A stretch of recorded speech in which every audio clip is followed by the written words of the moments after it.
The bathroom mirror told the story I've been trying to ignore. Another clump of hair clung to my brush, and my once healthy brown locks were now thin and brittle. At 26, I was wasting away, and nobody seemed to care. "Sarah, your morning tea is ready." Mom's sing-song voice drifted upstairs, making my stomach clench with dread. I'm Sarah Mitchell, and 6 months ago, I never imagined my mother's weight loss tea would lead to a criminal investigation. It started after my cousin Jessica's wedding. Mom couldn't stop talking about how photogenic the bride looked in her size 2 dress. The next morning, she presented me with my first cup of her special tea. "I joined this amazing wellness group," she'd said, stirring the murky brown liquid. "Their weight loss tea is miraculous. Jessica's mom swears by it." I didn't need to lose weight. My size 10 frame was healthy and normal. But in the Mitchell family, women's bodies were constantly up for discussion, criticism, and improvement. "Just try it," Mom insisted, watching me with an intensity that should have been my first warning sign. I made it with love. The tea tasted bitter and metallic, but Mom stood there until I drained every drop. It became our morning ritual, her brewing, me drinking, her watching. Within weeks, the changes began. The weight melted off dramatically, 20 pounds in the first month. My family was thrilled. "See what happens when you finally take care of yourself." My sister Emma beamed during Sunday dinner. She'd always been the thin one, the pretty one, Mom's success story. But weight loss wasn't the only change. The symptoms started subtly: racing heart, insomnia, trembling hands.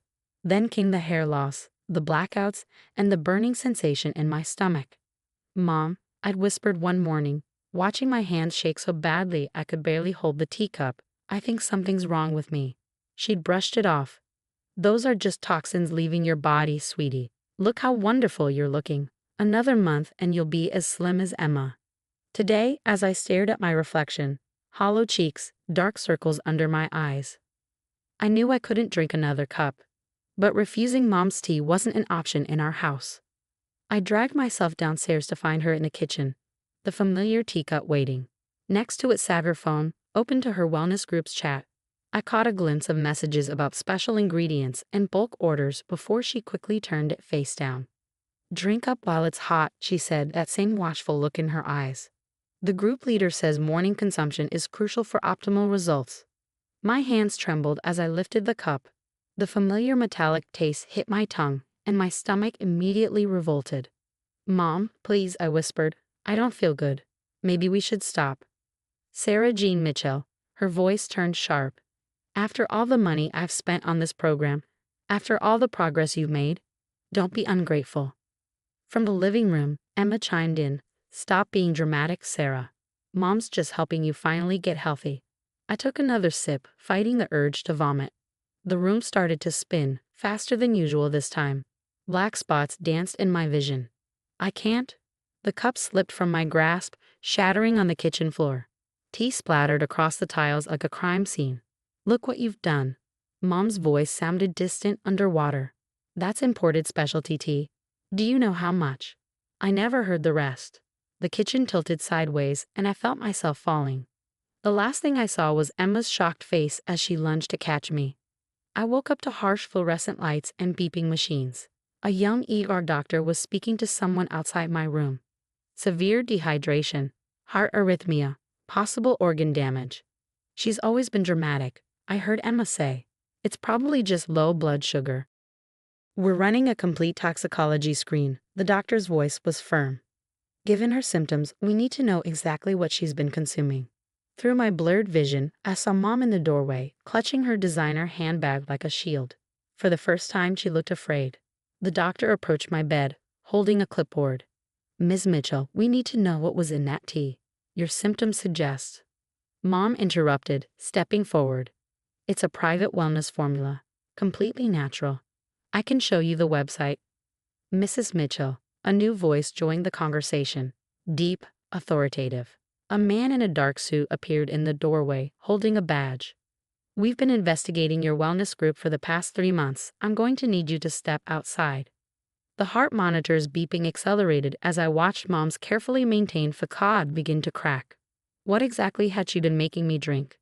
A nurse rushed in with a file, whispering something to the doctor. His expression darkened as he read the preliminary blood work results. "Call security," he ordered, "and contact the FBI's Pharmaceutical Fraud Division. They're going to want to see this." The emergency room erupted into controlled chaos.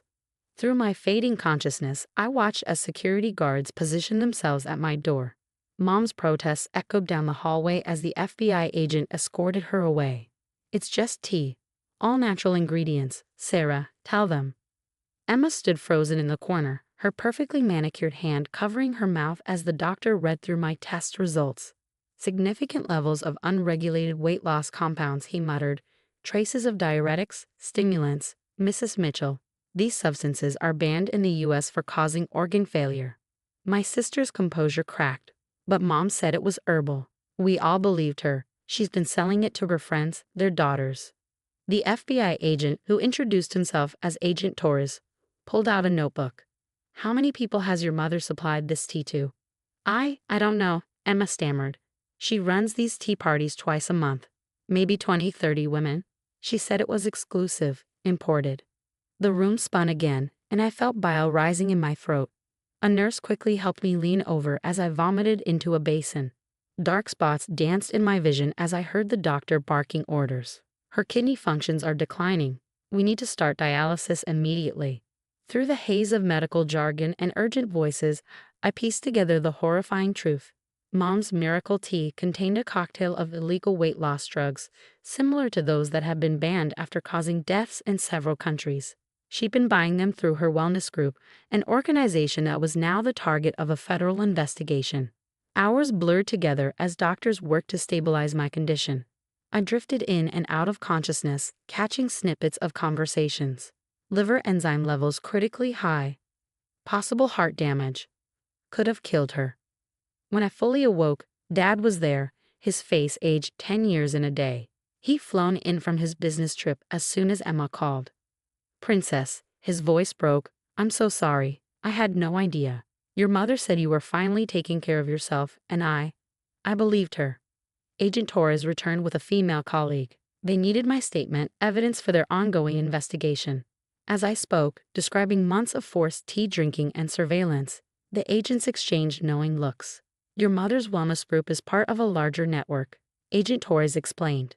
"They've been importing illegal substances, marketing them as natural weight loss aids. We've linked them to several hospitalizations across the state."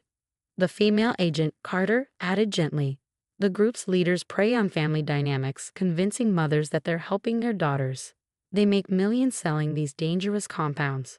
A knock at the door interrupted us. It was Emma, looking smaller somehow without her usual confident demeanor. She held a shoebox. "I found these in Mom's home office," she whispered, handing it to Agent Torres. Inside were vials of powder, packets of unlabeled tea, and a notebook filled with names and amounts. "She has a whole cabinet full of this stuff," Emma continued, tears streaming down her face. "And messages. She was planning to start selling to my friends next month." "Sarah, I swear I didn't know. All those times I called you dramatic." The agents took the box as evidence, but not before the doctor examined the contents. His face darkened. "These compounds," he said, "in these concentrations. Ms. Mitchell, you're lucky to be alive. Another month of this." He didn't need to finish the sentence. The heart monitor told the story of how close I'd come to becoming a statistic. Dad pulled Emma and me close, his arms shaking. "Your mother? There will be charges." Agent Torres nodded grimly. "Distribution of illegal substances, reckless endangerment, potential attempted manslaughter given the concentrations involved. She won't be hosting tea parties for a very long time." As they left, I heard more commotion in the hallway. Other women were being brought in, daughters, sisters, friends who'd been part of Mom's tea circle. Some looked as bad as I did, all victims of a twisted definition of maternal care. Emma collapsed into the chair beside my bed. "The worst part," she whispered, "is that she really believed she was helping. All those years of pushing us to be perfect, to be thin, she couldn't see she was poisoning you." I reached for her hand, noting how my own fingers trembled. "She made you believe it too." "Never again." Emma's grip tightened. "I'm done with miracle cures and quick fixes. God, Sarah, we almost lost you because of some stupid tea." Through the window, I watched the sunset paint the sky in shades of orange and pink. The IV drip keeping me alive cast shadows on the wall, a reminder of how close I'd come to becoming a cautionary tale in a federal investigation. Mom's specialty had nearly killed me. But it had also exposed something toxic in our family that went far deeper than any brew. A poison that had been steeping for generations. As night fell over the hospital, I made a silent promise to myself. This would be the last time I let anyone force-feed me their version of perfection. The real healing was just beginning. 3 months after my hospitalization, I sat in a federal courthouse, watching my mother's sentencing. The prosecution had presented a devastating case. 37 victims, all women, all poisoned under the guise of wellness. Mom's tea parties had left a trail of damaged kidneys, irregular heartbeats, and shattered trusts. She looked nothing like the polished woman who'd once presided over those elegant tea gatherings. Her designer clothes were replaced by a plain suit, her perfectly styled hair now showing gray roots. When she turned to address the court, I barely recognized her voice. "I only wanted to help them," she pleaded. The group said it was natural, safe. The judge wasn't moved. "Mrs. Mitchell, you systematically poisoned dozens of women, including your own daughter.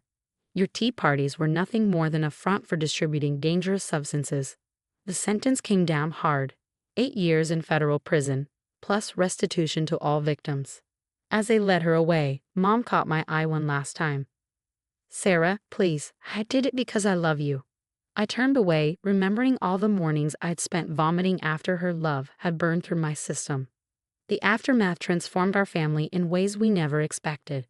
Dad threw himself into therapy, finally confronting his role as an absent enabler. He'd sold Mom's beloved luxury car to help pay for my ongoing medical treatments. Emma underwent the biggest change. She quit her job as a social media influencer, where she'd been promoting wellness products herself. Now she was working with the FBI, helping to identify and shut down similar wellness groups across the country. "I can't believe how blind I was," she told me one evening as we sat in my apartment drinking plain water. Our new ritual. All those years of pushing diet culture, natural remedies, I was part of the problem. My recovery was slow but steady. The doctors said I was lucky. My kidneys had begun to heal, though I'd need monitoring for years to come. The psychological scars ran deeper. I still couldn't drink tea of any kind, and the sight of those dainty cups Mom had used made me physically ill. I channeled my trauma into action, starting a support group for survivors of wellness scams. We met weekly in a local community center, sharing stories of how trusted family members had pushed dangerous products on us in the name of health and beauty. "My aunt sold me natural pills that turned out to be amphetamines," one woman shared. "My grandmother's special soup was laced with laxatives," said another. "My mother's weight loss shakes contained industrial chemicals," a third admitted. Each story reinforced what we've learned the hard way. Love shouldn't come with a poison warning. The FBI's investigation expanded, revealing a network of wellness groups targeting mothers and daughters across the country. Agent Torres kept me updated on their progress. My testimony had helped build cases against several group leaders, including the ones who'd supplied Mom with her special ingredients. "Your mother's tea parties were just the tip of the iceberg," he explained during one of our meetings. "These groups exploit family relationships, turning maternal concern into a weapon." 6 months after the sentencing, I received an unexpected letter from prison. Mom's handwriting was shaky, different from her once elegant script. "Dear Sarah," it began, "the prison counselor is helping me understand what I did. I thought making you thin would make you happy, make you perfect. I didn't see that I was killing you with every cup. The other women here share similar stories, mothers who poisoned their children with wellness products, thinking it was love." I didn't finish reading. Some apologies come too late, after the damage is already done. Today, I spoke at a conference about dangerous wellness trends, sharing my story with a room full of healthcare providers and law enforcement officials. Emma stood beside me, adding her perspective as a former influencer who'd promoted toxic beauty standards. "The tea parties might be over," I told the audience, "but the poisonous mindset that created them still exists. Every time we tell women they need to be fixed, we brew another toxic cup." After the conference, Dad took Emma and me to dinner. We ordered whatever we wanted, no comments about calories or portion sizes. Dad raised his water glass in a toast. "To healing," he said simply. Emma squeezed my hand under the table. "To truth." I looked at my reflection in the restaurant window. No longer skeletal, no longer sickly. Just healthy, just me. To living, I added, without poison. Later that night, I threw away the last of Mom's teacups that I'd kept as evidence. I didn't need them anymore. The investigation was complete, the sentences handed down, the truth finally exposed. Sometimes healing means pouring out the poison you've been taught to swallow, even when it comes in a beautiful cup, served by someone who claims to love you. I've learned that real love doesn't need to be steeped in secrets or sweetened with lies. Real love lets you grow at your own pace, in your own way, without trying to distill you into someone else's idea of perfection. And that's a truth worth raising a glass to, preferably one filled with nothing but pure, clean water.